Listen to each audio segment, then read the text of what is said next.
Let's rank every lineup in Major League Baseball from worst to best. We've done this with rotations. We're going to do it with the bullpen. We just love ranking things over here on the Windup. If you like baseball content, make sure you're subscribed. Big shout out to our members and big shout out to everybody listening to the podcast. We now have an audio feed of all the content we put out here on the Windup. Check the link in the descriptions so you can see out to that. But first, we want to give a quick shout to today's sponsor, Vuori. Vuori draws inspiration from the coastal California lifestyle, and it makes sense. These clothes are comfortable. These clothes are light. These clothes are stylish. There's an integration of fitness, sport, as well as art and design. For us at the Windup, we like lounge and recovery wear. And Vuori has the most comfortable clothing, the most comfortable apparel, and it's all made with extremely high quality. You see me wearing the Coronado Crew. This is lightweight, yet warm and comfortable. It feels like I'm wearing a hug, honestly. Even their performance tee. This is legitimately one of the nicest t-shirts I've ever owned. Something that you want to be wearing all the time. Again, I'm wearing it underneath my Coronado Crew right now. And then my personal favorite, the Ponto Performance Jogger. These are comfortable. These are lightweight. They're not too hot. So I can wear them outside. Feel comfortable not just in terms of the actual clothing, but the way that I look as well. I'm not a good dresser, and Vuori has completely upped my game, which is why I think you guys need to go shop with Vuori right now. First-time purchasers get 20% off their first order when they click the link in the description and sign up for email. That's 20% off this amazing clothing. You can also scan the QR code on the screen if you have not yet done so. It takes you to the same link for that same 20% off. Just make sure you sign up for emails from Vuori to get that 20% off your first order. Thank you to Vuori for sponsoring today's video. Let's get back to it. Let's just start ripping some lineups. Again, I think the bottom is pretty obvious once again. I think slightly, but I think we might have similar arguments we've had in this bottom that we've had to other ones. My bottom five read Nationals, Rockies, Cardinals, White Sox, Rays. Interesting. Okay. We're in a similar kind of a standpoint right here. I go Rockies is the worst lineup in baseball. I think they're putrid. They're so bad. I mean, They're somehow better than the Nationals, though. I don't think they are. The reason I say they're not is, and maybe this is probably the wrong way to think about it, is I think just because the Nationals have two major league hitters that we know are major league hitters, I think that's where they get the bump to me, and that's kind of how I rank this bottom of the bottom tier here. So I went Rockies 30, went Cardinals 29, went Nationals 28, White Sox 27, Rays 26. Okay, yeah. So again, very, very, very similar. Yeah, I mean, Rockies suck. Cardinals lineup, I don't think there's almost any ceiling. It's horrible. Yeah, it's really, really bad. I don't know how they are anything but like not boring to watch this year as a team. And the Nationals similarly, like two Major League Baseball players. The Cardinals have more major leaguers. They're just, I don't know if any of them are particularly good. And I think the interesting JJ Weatherholt. Weatherholt, yeah. I think the interesting team too we both put down our bottom five was the Tampa Bay Rays, and even that's despite having a really good top three of their order. If we were just ranking top threes of an order, they might have a claim to top 10, but every single basically other hitter in that lineup looks like it could be an unmitigated disaster. Like they could be like a 50 WRC plus kind of player. Where like if you told me that 4 through 9 for the Rays combined for 18 home runs the rest of the year and an OPS that started with a low 6, I would buy it 100%.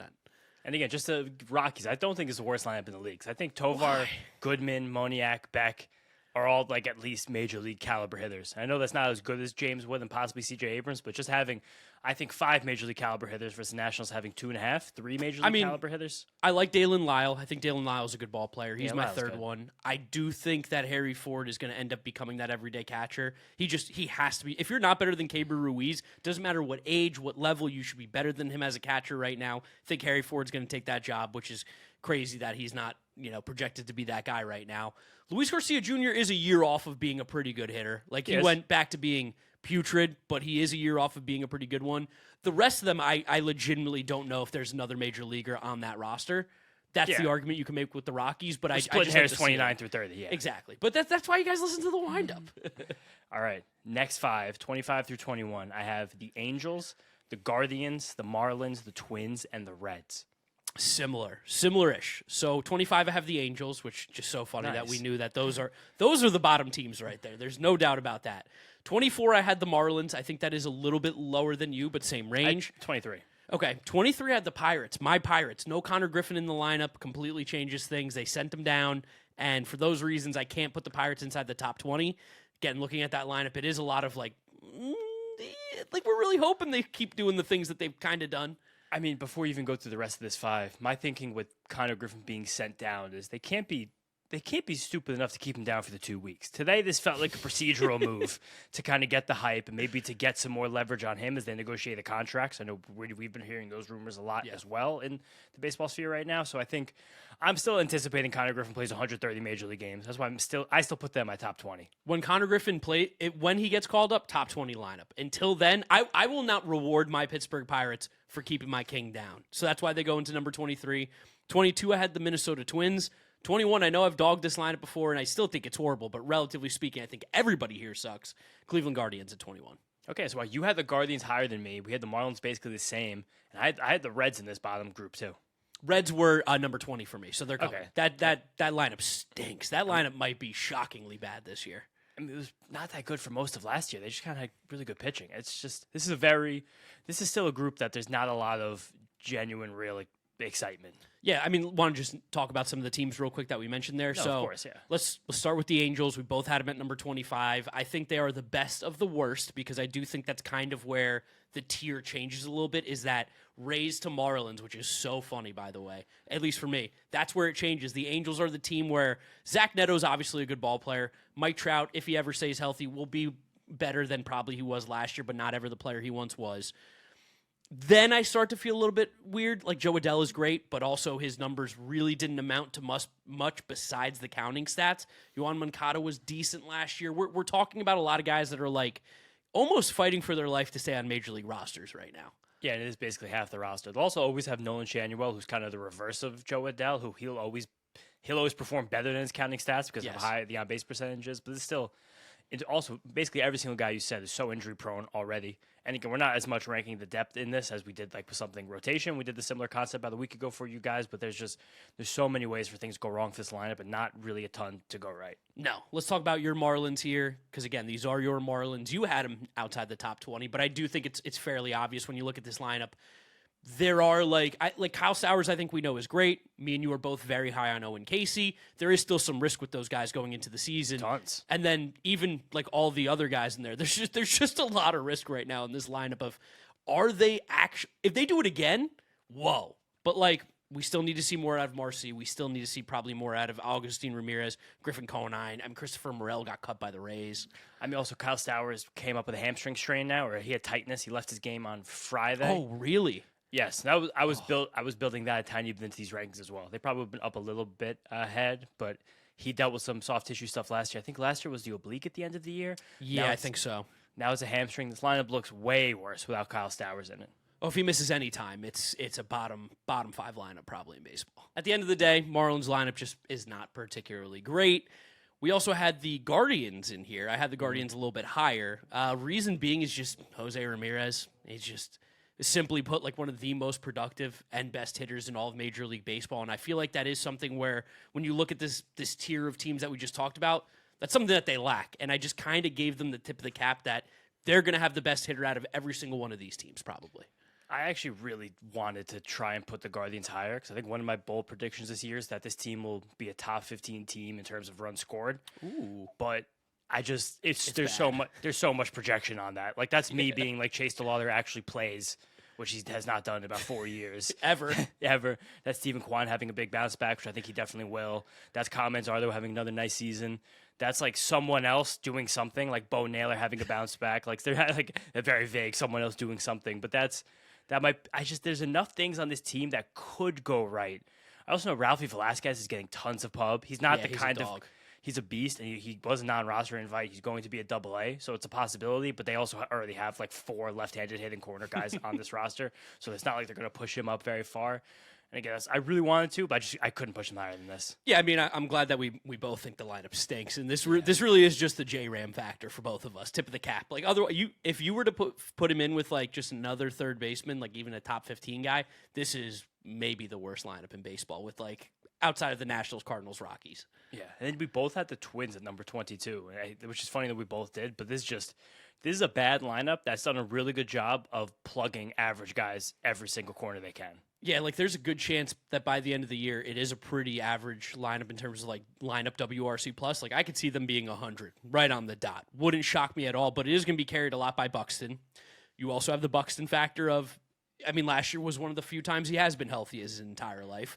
Josh Bell sucks. We've played this game a million times. He stinks. Love Luke Keeschel. Matt Wallner waiting for it, but he just might be Trevor Larnach. So like, if he's like a souped up version of Trevor Larnach, which you can. Also, Josh Bell's like basically just never been a below league average hitter. It's not going to be fun to get you there, but he's going to have a 105 WRC plus whether you like it or not. Yeah, and then like it's the Royce Lewis factor. It's the Ryan Jeffers thing. Like, are these guys are they ball players? I like Caratini as a catcher, but the fact that he might be DHing regularly is insane. Like same with Brooks Lee, like he's bad. Just On both sides of the ball. I don't even know. What's like the temperature on Royce Lewis right now? I'd love for Twins fans to let us know like how you guys feel about him because it's difficult to get excited about him, but that's also the same time a guy like Royce Lewis actually gets it back together. It's got to be like in terms of talking fantasy baseball, this has got to be like the mega buy low for him, right? It's the lowest buy ever, yeah. Yeah, and it's probably worth it because there's still some good stuff there, but last year was like he wasn't as unhealthy as he's been in the past, and he was really bad at the plate. I think he played most of that season a little bit unhealthy, which is kind of like the double-sided sword for Royce Lewis because there was the quad and then I think a groin or something else. Also, quickly before we move on, guess Matt Wallner's career WRC plus 972 plate appearances. Oh, I think it's like 118 or something. It's 131. Yeah, no, I know it's shockingly high. It's just he does the thing where like he doesn't play any games ever either, right? Yeah, he likes getting injured, but he'll always be platoon, so it's always with him having a platoon advantage. But if he gives you again, like last year, he gave 100 games of a 7. I think I'm looking right now, 775 OPS. That's great. It's a great player. It's just I think like this lineup's a bit underrated. It's kind of what we're both getting at. Yes, but also like probably not good. Yeah, definitely still not good. But in terms of this group, it's really not that bad. All right, let's get the top 20 started here. James, go 20 to 16 for me. All right, 20, I have the Texas Rangers, 19, your Pirates, 18, our Giants, 17, my Royals, 16, no one's Diamondbacks. Ooh, okay. I like what you're doing there. So 20, I went Reds, 19, I went Giants, 18, I went Diamondbacks, 17, I went Rangers, 16, I went Houston Astros. I think Astros much higher, actually. Wow, okay. Well, let's talk about the Reds because you had them outside the top 20. I had them at number 20. Yeah. Just looking at this lineup again, I don't think a Reds fan can possibly feel confident about this lineup going into the season. There's no way. It's just we say this every single year about the Reds, both when we just speak personally now that we're putting it all on microphones, but like a $50 million single year investment into this corner outfield group or just anywhere in this field would make a huge change. And the big investment was Eugenio Suarez, which is a huge thing this team needs, but it wouldn't be a shock for him to have like a 295 on base percentage. And then at that point, you're still running back a very similar situation where the top of your lineup is good and the bottom of your lineup is terrible. It's low-key kind of crazy to me they didn't go after Taylor Ward, seeing what the price was of like Grayson Rodriguez, who again, unfortunately, looks like he's roast beef. Like, I still think Grayson Rodriguez more than they probably were willing to spend on 1 year of Taylor Ward. I guess. I don't know. But this lineup, like you said, in the corners could have used something so bad. And we're really banking on Ellie De La Cruz being where we think he should be. And last year, he wasn't that guy. And I do think that while me and you are both super high on Ellie, I do think it's a valid question about what kind of player he is right now in present day. I wonder with Ellie De La Cruz about how much worse he is from the right side compared to the left, if that's ever going to be something that they look at further. Also, Matt McClain is the spring training hero this year. I really like Matt McClain. Now everyone's getting really too hype on Matt McClain. Now it's getting a little crazy. Also, I think Sal Stewart has a chance to be like a breakout star. Like his batted ball data as a 22-year-old, 21-year-old for most of last season in the upper minors was outrageously good. He just doesn't like. This is the classic the Moneyball line. Like he doesn't like look like a ball player. No. So I think that kind of works against Sal Stewart because he hits the crap out of the ball and he makes good swing decisions and he's a good athlete. But it's wonky sometimes. It's just there's a lot of projection that's really back on this lineup. They're one that I almost kind of downshifted even a little bit lower behind the Twins, but and the Kyle Stowers injury with the Marlins, but they're not a good spot. No, they're not in a good spot either. We both had the Giants as well. I think I had them at 19. You had them at 18. Mm-hmm. Just another lineup of like love Willy Adames, love Matt Chapman, love Rafael Devers. Everything else, I kind of go, whatever. Who cares? I mean, going through this and trying to rank them, when you kind of put them all next to each other and start going strengths and weaknesses, depth of each one, you really see that there's so many teams that are just the bottom falls out so fast on these lineups. And I do think that's part of the reason why. And I know, like, you know, everyone talks about like, oh, it's the Dodgers and the Yankees and these teams always at the top two. But it's like, but look at all these other teams in the lineups that they're trying to put out there. Like the Giants are trying. I'll give them that. They do go out and make moves. They went out and they brought in Willy Adames to this franchise, Rafael Devers, Jung-Woo Lee. even Luis Ariz, who's at the top of their order. Like, they're going out and getting guys, but a lot of these teams, it's just they lack, like, that next wave of guys, and that's what those teams at the top do well with the spending. And I also think that we talked about the fact that, at least I do, Connor Griffin, I think he will still be up in the first 2 weeks, so I kind of still gave the Pirates the benefit of the doubt for that one. But Bryce Eldridge, who still looks like by far the best designated hitter option in the Giants organization, he was sent down to minor league camp.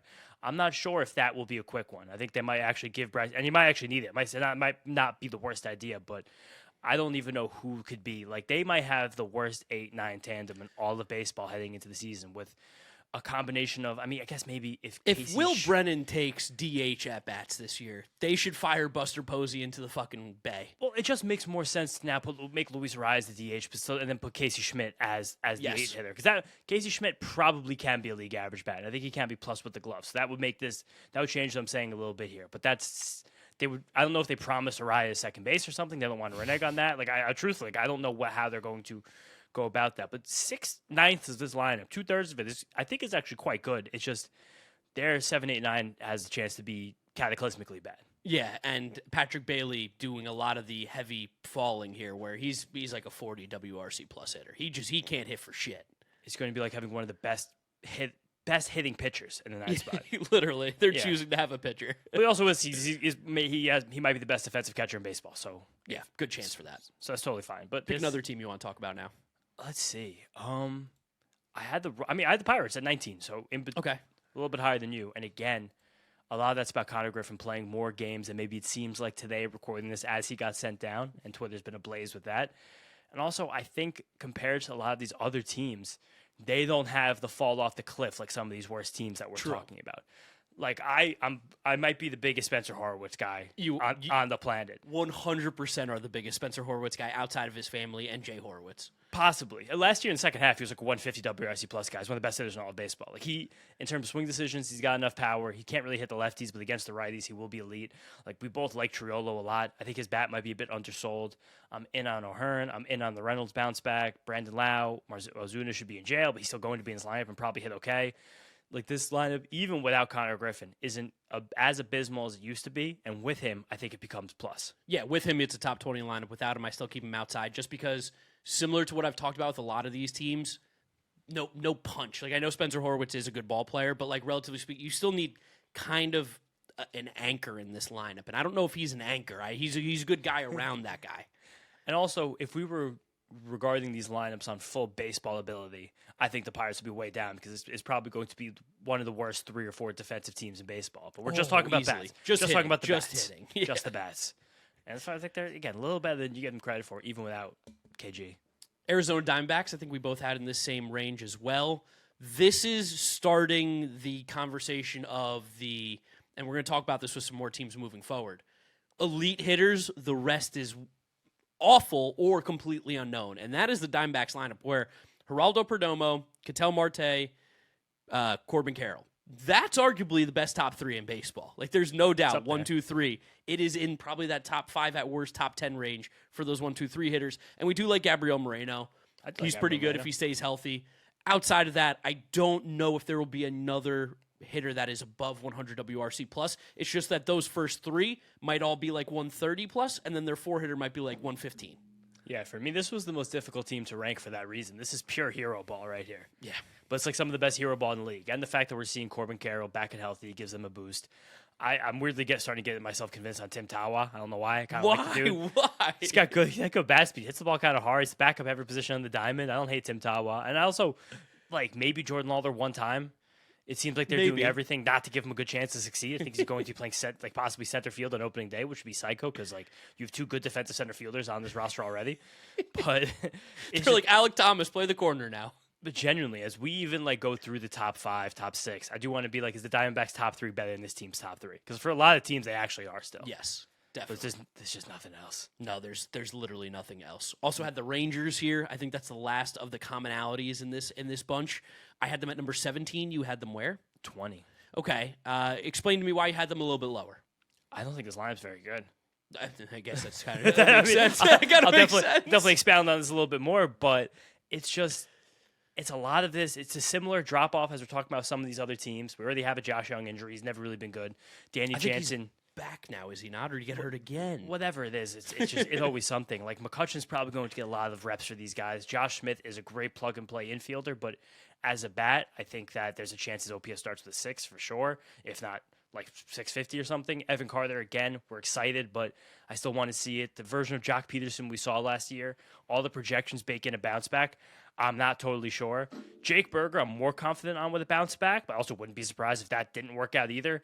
Corey Seager, I'm giving him 100 games. Brandon Nimmo, he's still going to hit well, but we know he's taken steps back the last few years. And I think Wyatt Langford could get himself to be a dark horse MVP candidate. I think he's going to be that good this year. But this lineup, there's really not a lot to be excited about outside the first 3 of this lineup. And that first 3, I don't even think is as good as a team like the Diamondbacks' first 3. Okay, that's fair. I think that their bottom is probably better, though, where I think way better than the Diamondbacks' bottom, and that's why I put them a little bit ahead.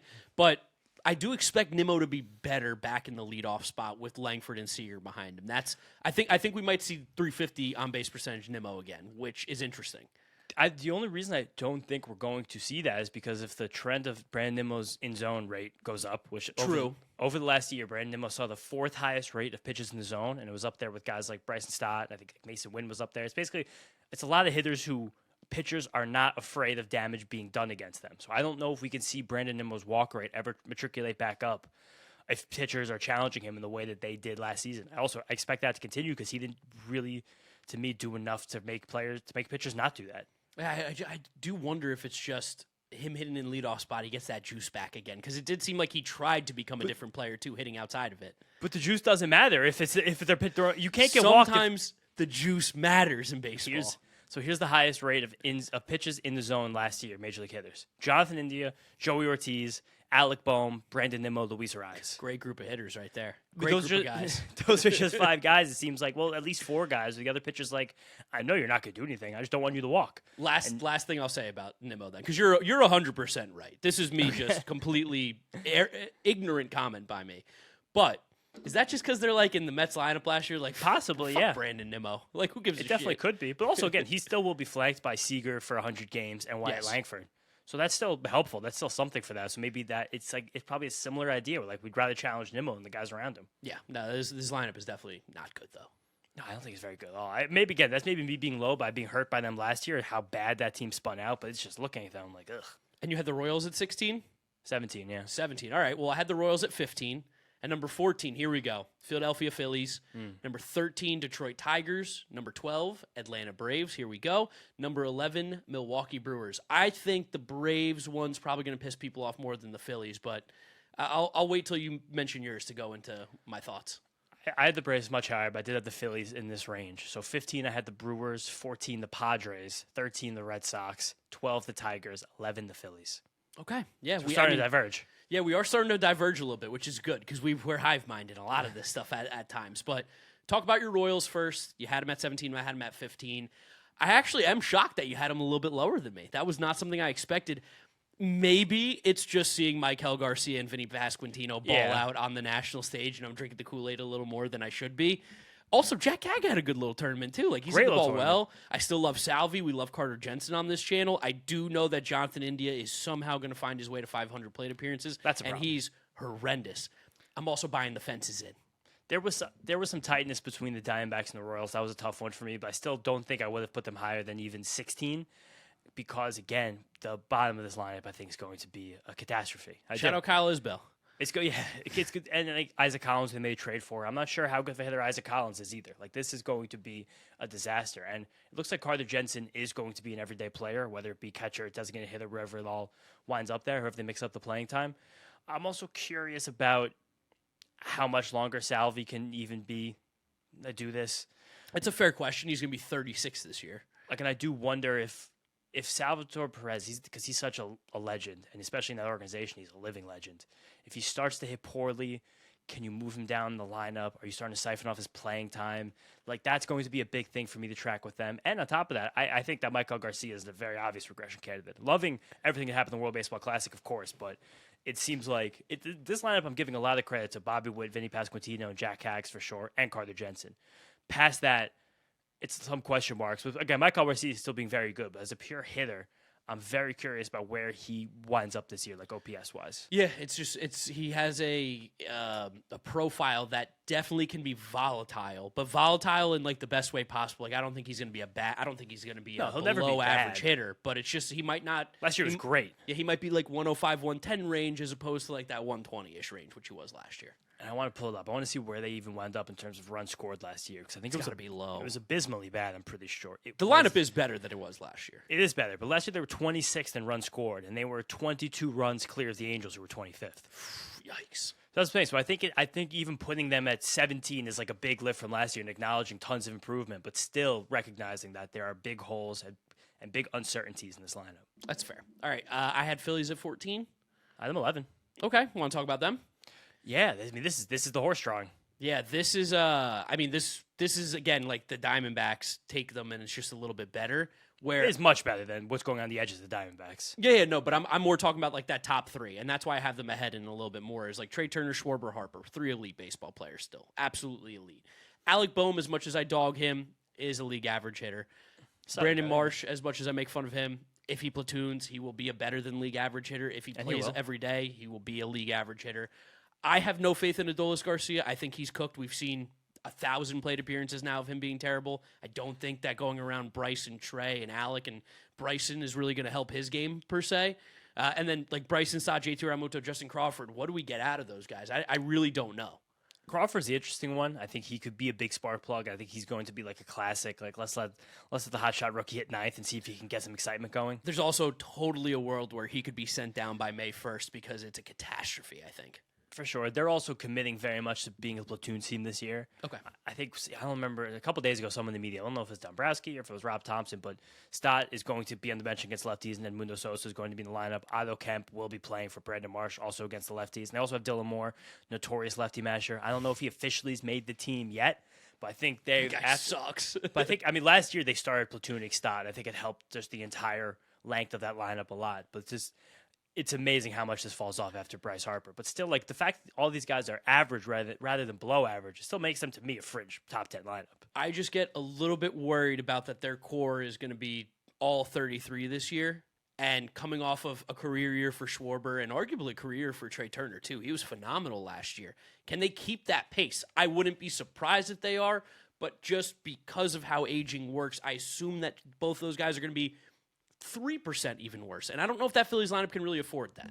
No, they definitely can't. But I think that the bottom falling out for those guys will be mitigated by the fact that I think that basically this entire bottom six will be at minimum 97 WRC plus. Yeah, and that's fair. So it's not going to be like a true black hole like some of these other teams we're talking about. Yeah, and I did kind of, in this range is where we're starting to talk about, like, I will say from 14 on, I think these are all good lineups now. Like, to me, these are good lineups. These are good offenses. These are teams I respect. Yeah. So who'd you have 15? Royals. Okay, yeah, that's fair. I had the Brewers there. Because I had the Astros outside of my top 15. I know you have them a lot higher. So I had them inside my top 10. It's interesting. That's a lot of bounce back talk. We'll talk about them in a second. I mean, there's a lot more teams we have discussing here. So again, I had the Brewers 15. Where'd you have them? 11. Okay, so why so much higher? I just think it's a pretty complete lineup. Again, the 8-9s could be really, really bad with Luis Rengifo / Joey Ortiz. Maybe this is me baking in the fact that I think they're going to call up like Jet Williams at some point, and Jet will be a pretty decent player. I think that they're going to find a way to make Jake Bauers and David Hamilton and all these guys do the bullshit that they do every single year. I love Jackson Chourio. I love Bryce Terang. I think could be one of the most underrated players in baseball right now. I think he just might be that guy. Like, there's a conversation he could be one of the maybe the second or third best second baseman in the entire league. William Contreras is awesome. We saw what happened last year after he healed from the hand injury that he played through at the beginning of the year. He mashes. I know Foolish Baseball's down on Christian Yelich. I'll never be down on Christian Yelich until he retires. I know that back is tight, but he still mashes. Sal Frelick is going to play well. They're going to play the platoons with Andrew Vaughn, and Garrett Mitchell's my dog this year. So I think it's just a really balanced lineup, truthfully. Have you seen Garrett Mitchell in the spring? He's been putting up some big exit velos. I don't know if he's hit the ball consistently, though. Guess his strikeout rate in gonna 34 spring play appearances. I'm going to say 44%. 53. You want to know why? He's going up there taking hacks, and that's what I want that's what I want my 7-hitter to do. I want you not getting cheated. Jose Siri. This is funny. I thought I was going to have to argue the fact that I put the Brewers in my top 15. I think you might be overrating this lineup a little bit. I don't. It's possible. I think Andrew Vaughn last year might have been a bit of a mirage. And again, this bottom three where it's going to be either Luis Rengifo or Chet Williams and Joey Ortiz and Garrett Mitchell could be as bad of a bottom three as we talked about with any of these other teams so far. Yeah, Joey Ortiz, here's where I believe that the Brewers are going to get Luis Rengifo back for no reason, just because he's done it one time. Joey Ortiz, I don't think can hit. I just think there's no world. And I like Garrett Mitchell, so I guess that's probably where we differentiate on this ranking is just I think they'll get something out of those guys, except Joey Ortiz. And then similar, like I like Sal Frelick a lot, but Sal Frelick is never going to be. I mean, honestly, maybe it's never say never. In the Brewers do something insane. Maybe like that's and this is the devil magic that's coming in now. But like that's probably where it is. And I'm giving a lot of credit to the top four, but after the top four, which is similar to the conversation with the Phillies, probably Phillies a little bit higher because I think their top three are better than this top three, and their depth's a little bit better. It's just this. There's going to have to be a lot of moving the ball around the infield for this Brewers team to really have consistent offense. There's going to be some definite dry spells with this lineup. That's fair. Could be an overrating by me. That's fine. I'm happy to rile up the fans behind them. So I have a couple lineups here who I think, if I heard right, you probably had all in the top 10 with the Padres, the Red Sox, and the Tigers. Tigers at 13, Padres and Red Sox top 10. Okay, yeah, so I had Tigers at 12. I had Padres and Red Sox behind the Tigers. All right, so let's save that for when we get them in the top 10. Okay. Let's go Tigers right now, 13-12. Again, similar. I just think it's a balanced lineup. I have a hot take that we could be underrating this Tigers lineup and that this could be a top 10 lineup. It's just similarly like Dylan Dingler last year coming out of the catcher spot. Like I just want to see if he can hit actually again. I don't know if I buy Dylan Dingler being like an above league average hitter. Same thing with Zach McKinstry. Parker Meadows, I don't particularly care about what he does at the plate. Same thing with Colt Keith. Like I want to see a little more from those guys before I put them in top 10. That being said, McGonigal, Torres, Carpenter, Green, Torkelson. I think that's a ridiculously underrated top 5 of a lineup. I agree. And I also think that putting Keith and Meadows in the same breath is unfair to Colt Keith as a hitter. I meant more so to the fact of Parker Meadows has his defensive thing. Colt Keith, you have to prove it to me. I misspoke on that one. They're not even close to the same hitter. Yeah, that's totally fair. And again, this is also us both seemingly anticipating, like everybody else, that Kevin McGonigal is going to be a big part of this lineup from the get-go. Has to be. And Kevin McGonigal this spring, that guy's an absolute bona fide ball player. Yeah. Talk about, like, we always joke about, like, the Pirates that Connor Griffin getting in the lineup puts them top 20. McGonigal in this lineup legitimately could make them top 10. Especially if I think that we're not giving the same kind of breakout potential to guys like Riley Green and Spencer Torkelson, who probably should be getting those conversations said about them. There's just not as much hard data to say this can happen next. But a guy like Riley Green, if there's just any progression in bat to ball, if he strikes out 3% less than he did last year, that turns into contact, he might hit 40 home runs. Like he could be a 40 homer, 280 batting average guy. Yeah, literally. like Riley Green is good enough to get MVP votes. I think because that strikeout rate stretched just too far in the wrong direction last year, he lost that. And Torkelson, the quality of contact is really good. He still really works against the platoon advantage. The fact that he's now pulling a bit more of those fly balls, that's kind of just like one where you have to sense it, like in your bones. Maybe again, we're being a little silly about that, but I think that the guys on this team can take big steps forward, and I wouldn't be shocked. Not even a little bit. At the same time, there is good depth there. It's just that bottom 3 is kind of weak. Dingler, McKinstry probably get near league average. Parker Meadows, no. But I think by July, you probably just see Max Clark if this team's actually gunning the way I think they're going to gun. Seems like there's a good chance, and we know that they do have a lot of guys in AAA right now that are also knocking on the door. Shout out Hey Lee. Yeah, and Josue Briseño. Like they're Max Anderson. They're teams that I'm looking at, and I'm like, are you going to be my dark horse World Series? Kind of feels like it, right? Like I don't know if I'm gonna do predictions on my channel, but I'm doing them with like the Roto World staff. I might just make them my World Series pick and like really get some conversations going. I like that. I think that's a fun one. Right. And again, so now you both have Padres and Red Sox in your top 10. Yes. And then all right, so I can cover these teams. Let's go to top 10. Now we'll just go through all of them, right? Like the next 5 here and just whatever teams we mentioned here, I think we haven't spoke about in depth yet. Yeah, just try. So my 10. These were my hardest 2 teams to rank, by the way. Okay. 10, Seattle Mariners. 9, Houston Astros. 8, Chicago Cubs. 7, Blue Jays. 6, our Athletics. Okay, we're in a similar spot here. So at 10, I went Orioles. At 9, way different. 10, I went Orioles. 9, I went Red Sox. 8, I went Cubs. 7, I went Sacramento Athletics. 6, I went Padres. Okay, wow. We're very different on the Padres. We're very different on the Orioles. I know, yeah. Let's talk about the Orioles first, because you're very high on this Orioles lineup, and I think it's a little misguided. I do. Tell me why. I think you're planning on Basayo going nuclear. I think It's a big part of it. Yeah, I think that's a big part of it, and I think I love Basayo. you love Basayo. I'm not a Basayo hater. I just think he's 21 and showed us like okay stuff last year. He might be just a little baby boy. Like he just might not be there yet, which is fine. It's possible. We've also seen this from a lot of Orioles prospects. When they get to the major league level, there has been a little bit more of a learning curve. Obviously, Gunnar Henderson has gone nuclear, but his first year he was okay. Taylor Ward's I think really good. Pete Alonso obviously really good. I love Adley, but I don't. His projection right now is like 116 WRC plus. That's crazy aggressive. There's just no way, right? He just comes back and is 40% better than he's been the last 2 years. A big thing I think about this Orioles team as well is that I think Gunnar Henderson is going to get back to being MVP caliber Gunnar Henderson. Totally on that board. I think we lost that version of Gunnar Henderson last year. I think a lot of people have forgotten about that version of Gunnar Henderson. I think he can wind up being like a top 5 hitter in baseball. And then when you have a top 5 hitter in baseball and Pete Alonso is going to hit 40 home runs. Yes. And then tons of guys who have both great floors and wicked boom potential. I think this top 5 line of baseball for me. Yeah, I love Colton Cowser. He did stink last year. No, you're terrible. Blaze Alexander, whatever. I guess this is Jordan Westberg / I like Blaze. You love Blaze? Blaze I like up. Blaze. He I loves like me Blaze. too. Follows me on Instagram. Shout out Blaze. Nice. But even replacing with Holiday, I don't know. Yeah, They're probably we'll see. similar-ish in terms of lots of offensive value this year. Kobe Mayo, again, that's one of my guys, but he hasn't showed it for a second. Tyler O'Neill stinks. I'm done with him. I think it's going to be a lot more Dylan Beavers. He's projected for 112. I think that's going to be a lot more Dylan Beavers. It should be a lot more Dylan Beavers. I like Dylan Beavers a lot more. I think this is, in terms of depth, I love this lineup. Might be one of the deeper lineups in They've terms already of lost depth. 2 starters, and they still look this good. Might be one of the deepest lineups organizationally that we'll see in baseball right now. I do need to see it from some guys right now. And I will pencil in Gunnar, Pete, and Taylor Ward to be awesome. I can't do that with anybody else in this lineup right now. I have some things to say, so I'll wait till we get to the top 5 to talk about my Orioles. Sure, yeah. Talk about your Orioles a little bit more. Okay. You had the Padres. Reds. You want to go Padres? Okay. I had the Padres 14. You had them, 6? I had them at 6. Yeah, that's the biggest difference we've had in this program so far. Yeah, I'm about it.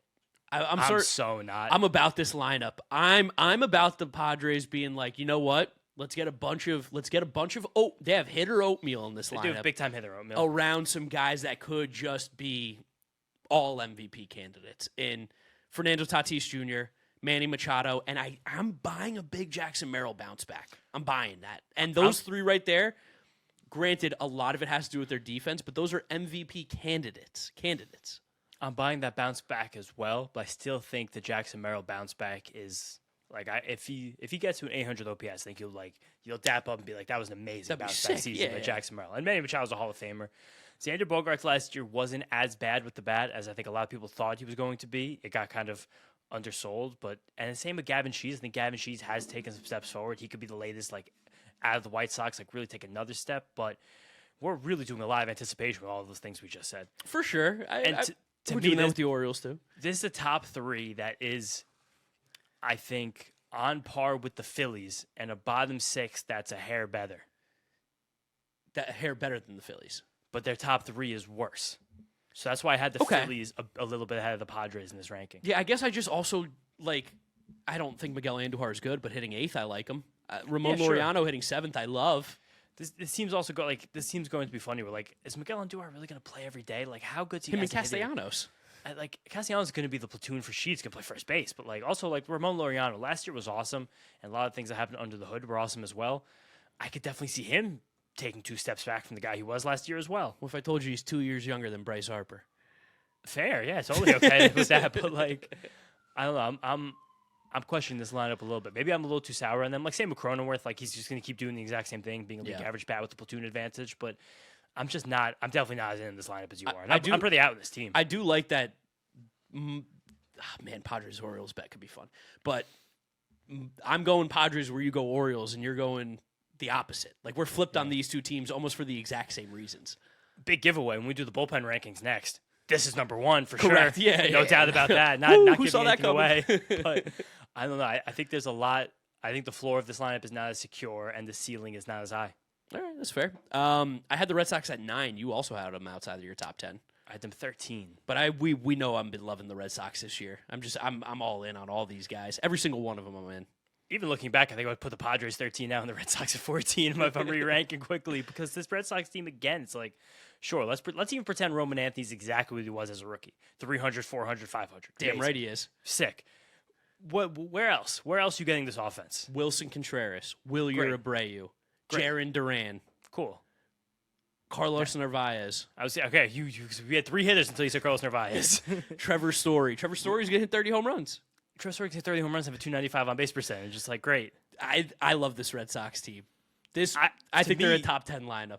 For you, I think there's literally no way this team's it can be a top 10 lineup unless Roman Anthony goes nuke. What's our way to determine if they're a top 10 lineup? What are we gonna go by?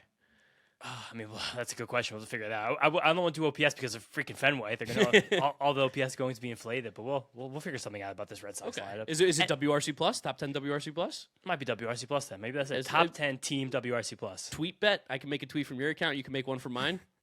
Why don't we just go do the regular 2 Mets tall boys or a steak? Oh, okay. 2 Mets tall boys. That's okay. That's fair. Yeah. Hopefully we're in the playoffs so we can actually get those tall boys and pay them out after the season. But like, I think for you to be betting big on this Red Sox lineup, this is going to be a psychotic comment. You only get this on the windup. I think there's almost you saying you're betting on Caleb Durbin. Oh, I might be betting on Caleb Durbin. I like Caleb Durbin. I think Caleb Durbin, you want to hear a crazy bet. Caleb Durbin could have a higher WRC plus than Jarren Duran this year. There's no way. Jarren Duran's bouncing back. He looks great. I like Caleb Durbin a lot. I like Jarren Duran a lot. That's my guy. That's my dog. I don't know. I'm curious about how this lineup shakes out. I think it's a weird construction, too. I think Wilson Contreras is going to do a lot to help the middle of this lineup. I also think Wilyer Bray is a massive breakout candidate. But similar to what we talked about and taking shots at these other teams, this bottom 3, and that's not even including Trevor Story or Caleb Durbin, of Ceddanne Rafaela, who's an amazing player, but I don't know what he's going to be as a hitter. Marcelo Meyer, who we'll see, and then Carlos Narvaez as the catcher, probably hitting 8th or 9th most days. You're also a Marcelo Meyer hater. I'm a truther, so it's true. Okay, that's my dog. I guess depending on what the truth is.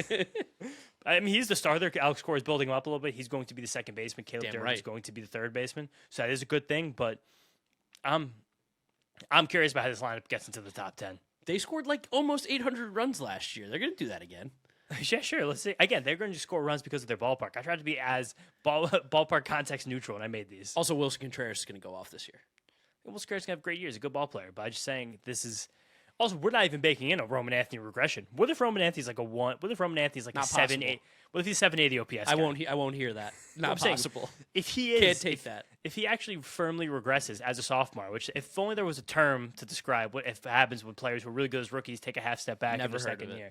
I don't know. Like, yeah, maybe the sophomore swindle, but this now becomes one of the 10 worst lineups in baseball. This is a Roman Anthony bet. That's all this lineup is. Yeah, you're betting Roman Anthony is like going to have 900 OPS. Yep. Okay, I would bet against that, which is fair. Under. And then last team who we had differently, we talked Tigers, so I guess Mariners? Or do you have top 5? Mariners top 5 for me. Wow, okay, so Astros. Astros, oh yeah, that's one. I think they suck. I'm so out on the Astros this year. I think this organization is dead. And looking at this lineup, you can pencil in 2 good hitters. I think there's a world where Jose Altuve is starting to get old, and he's just not one of the best hitting second basemen in baseball anymore. Well, have you looked at the other hitting second baseman? I think he still is one of the best hitting second basemen in baseball for sure. Maybe. I mean, you're right. Second base is a weak position, but like that's just he doesn't actually like value at second base because of how this team works. But Isaac Perez, I love. I think he's a legit good hitter. Yordan Alvarez is phenomenal if he's healthy, but he's phenomenal. Carlos Correa, that's a question mark, I think.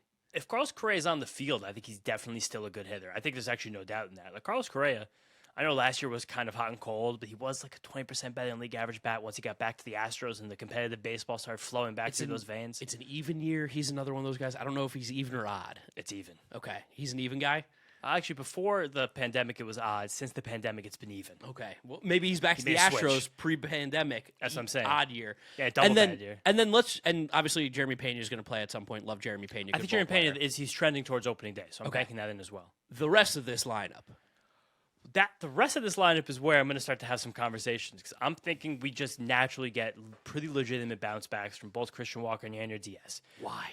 Heading into last year, Yander Diaz was considered one of the best hitting catchers in baseball. And then I think the rest of the league was like, "Oh, don't throw him a strike." Yeah, so maybe give me half an adjustment, Yander. Give me half an adjustment. I just think that we're going to split the middle of what's happened in the last 2 years, and we wind up getting a guy that's like 5% better than league average. What if Christian Walker's just Jose Abreu again? Well, if he's Jose Abreu again, this entire argument's gone. But I think Christian Walker again, he'll be very casually like 5 to 10% better than league average. Again, it makes no sense that these guys were so bad last year. But now this has happened a lot with the Astros over the last few years. So I'm out on them. They stink. Done with the Astros. I think when Isaac Perez was on the field last year, he was a phenomenal hitter. No, he's sick. I love him. Him and Jordan are the guys. Well, I'm going to right now give Jordan some health, but I still probably give him 120. And even with 120, I think there's still a fringy top 10 lineup. If Jordan doesn't play 120 games, this is not a good team. Oh no, he has. He's playing. That's why I ranked him here. But like, I also think that I always like to do these in tiers. Like to me, Astros, Mariners, Phillies, Tigers, Red Sox, Padres were all incredibly similar lineups to me, and the Brewers as well. Like I think that crew was much better. Let's talk about it. You want to talk about them? So should we get in there? Should we go into the top 5 now? I mean, where'd you have Cubs? 8.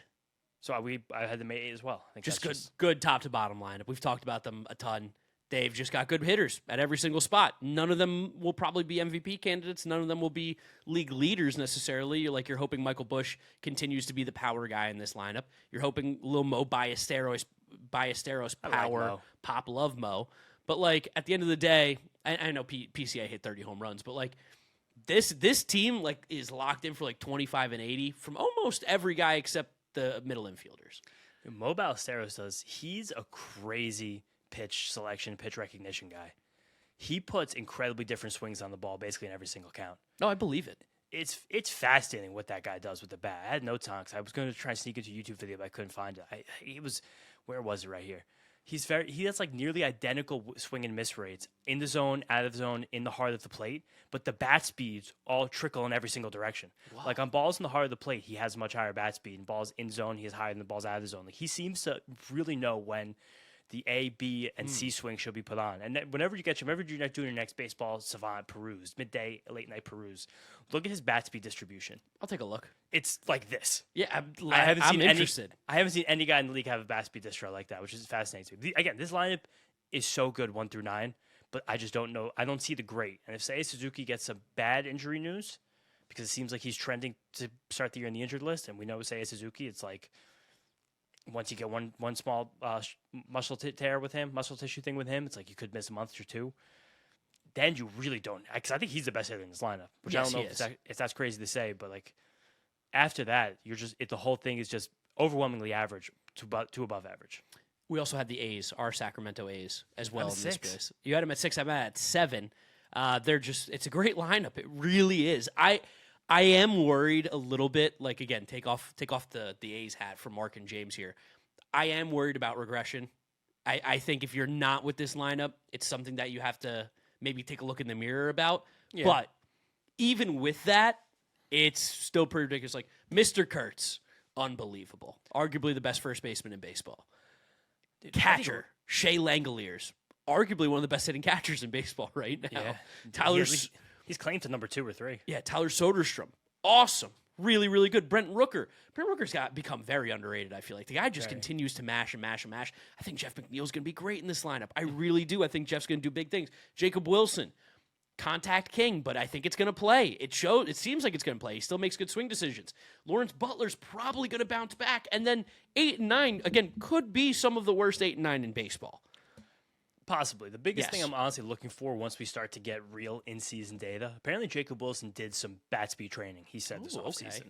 So I'd be very curious to see how his early season contact rates line up, but if his bat speed actually can trend up a little bit, because there's legit potential in that bat too. I also think we're really sleeping on Lawrence Butler right now as a baseball community. Agreed, because we were so high on him last year and he didn't do it, and I believe his splits from center field to right field, massive. It seemed like playing center field had an impact on his game.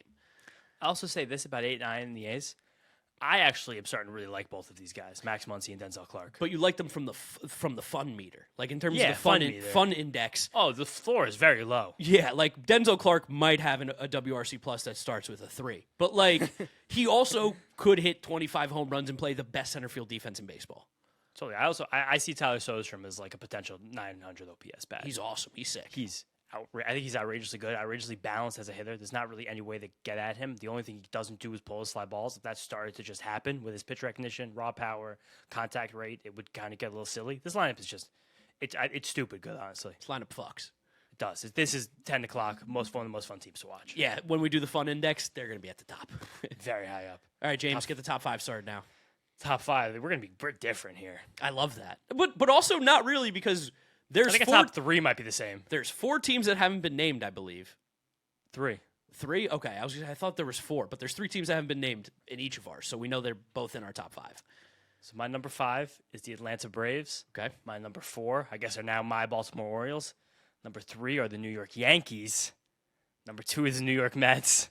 Don't look at that. And number 1 is the Los Angeles Dodgers. All right, similar. 5, I went Mariners. 4, I went Blue Jays. 3, Mets. 2, Yankees. 1, Dodgers.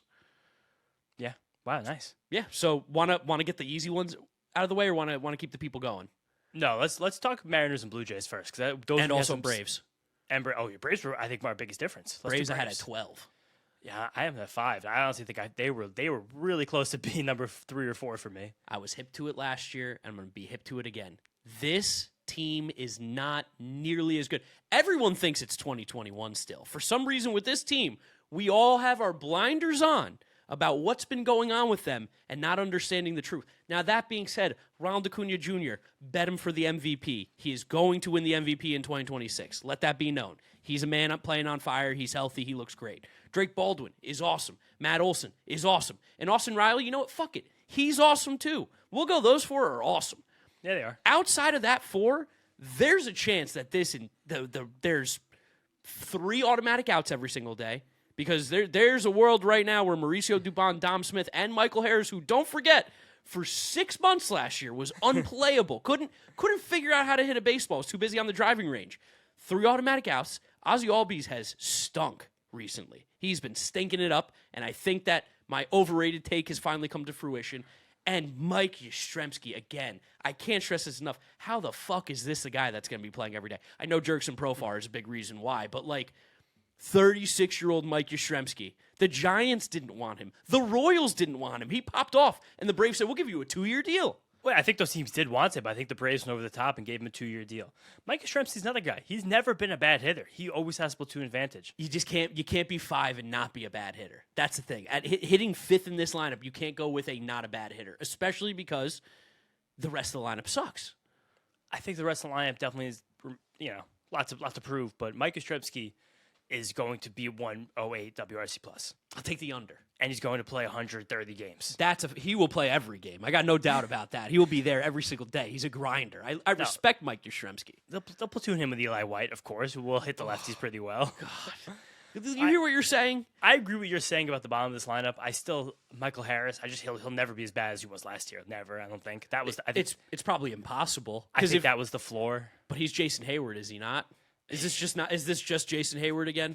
Fast Jason Hayward. But I also think that the top 4 of this lineup it's just one of the best in the league. And I think that for some teams, especially I was detracting them for how big the fall off was, this top 4 is so good. I think that top 4 is so good.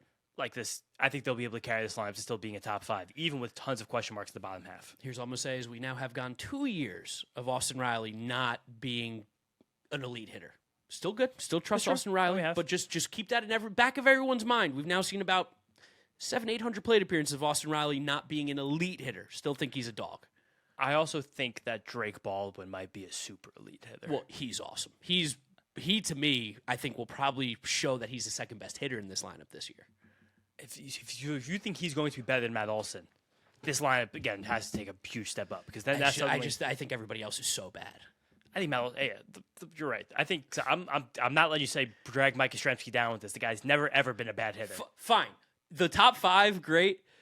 You're gonna let me drag Ozzy Albies. How many people in your family ever won Triple Crown? Damn it. You're right. 0. But again, like the fact that Dom Smith's seemingly going to get everyday playing time. Like I don't know That's where this team.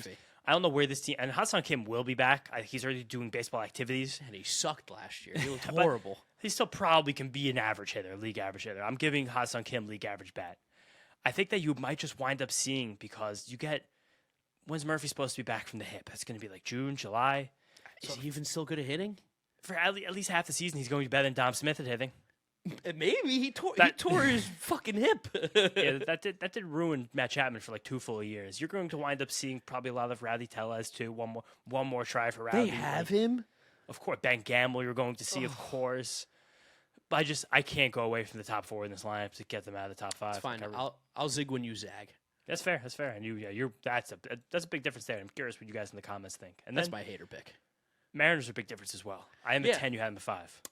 I think the Mariners lineup is really good. I love everything that I'm seeing out of this Mariners lineup. Again, love J-Rod. We know how much of a Julio fan I am. Cal Raleigh, I know he stunk in the WBC, but he's still the best hitting catcher in baseball. Brendan Donovan is exactly what this team needed. He's awesome. Josh Naylor, we said he's going to be down, but he always does just still play well. Randy, I love. I think even J.P. Crawford at the bottom of this order, being a guy who gets on base 38% of the time still somehow. I think this lineup's a beast, especially because if they play the platoons, Rob Refsnyder platoon with Dom Canzone. It's going to be a lot of platoons. A lot of platoons. Dom Canzone, Rob Refsnyder might be one of the more productive platoons in all of baseball. Oddly enough, yeah, that's possibly will. I just looked at that bottom 4 and was like, this is... You see Cole Young in the spring? Cole Young's all call. 470-foot home run. Yeah, that's what I'm talking about. It's my guy. Let's go, Cole. I do like Cole Young a lot. But also, similarly, I don't think I'm as big of a J.P. Crawford fan as you are. I think you might be anchoring yourself in that season 2 years ago, 3 years ago now. What was his on base last year? It was 370. If he's hitting 9th with a 370 on base, I think it was that high. Last year he had a 350. Wow. That's what I'm saying. If he's hitting, that's not bad. Yeah. Hit him 9th. I'll give you a little bit of that. Yeah. All right, man. Maybe I'm a little low in the scene. Maybe they would have been more firmly in my top 10. I probably would have made them 9. I see them scoring a ton of runs. I really do. I don't think they'll ever score a ton of runs because of that ballpark. But again, taking the ballpark context out of this, I think that there could be some bad Randy Arozarena regression. Okay. Anti-Randy. I also think that Cal Raleigh is going to be an amazing baseball player. He will never reach the heights of last year. Yeah, of course. No, he's not going to be that player. But what if I tell you this? What about Brennan Davis? Yeah, I think he's actually already hurt. Yeah, he's hurt again? I'm pretty sure he got hurt already. That's a catastrophe. Poor guy. Oh, Brennan Davis. I was ready to get him in every fantasy league as a sneaky last pick. And we'll see Colt Emerson probably at some point this year if he can hit AAA. That's a big boost for his lineup as well. But there's still some questions to be answered, and I'm not as deeply in on Naylor and Arozarena as maybe the rest are. That's fair. I love this lineup though. That's the top 5 for me. Then I had the Blue Jays at 4. I had them at 7. Okay. I mean, we both know they're a top lineup. I don't think that's really too much of a disagreement there. To me, this is the Kazuma Okamoto play where I really think he's going to be so sick this year. I think he's going to be awesome for this team. That being said, Andres Jimenez is definitely going to stink. There's no way he ever hits well again. Offensively. Yeah, offensively. Probably some Ernie Clement overhyping going on definitely. Right now. That's okay. More of a good baseball player than good hitter. I want him on my team. Yes. I don't want him to line up every day, and he will be. And also, we're hoping Jesus Sanchez. I think can't give up.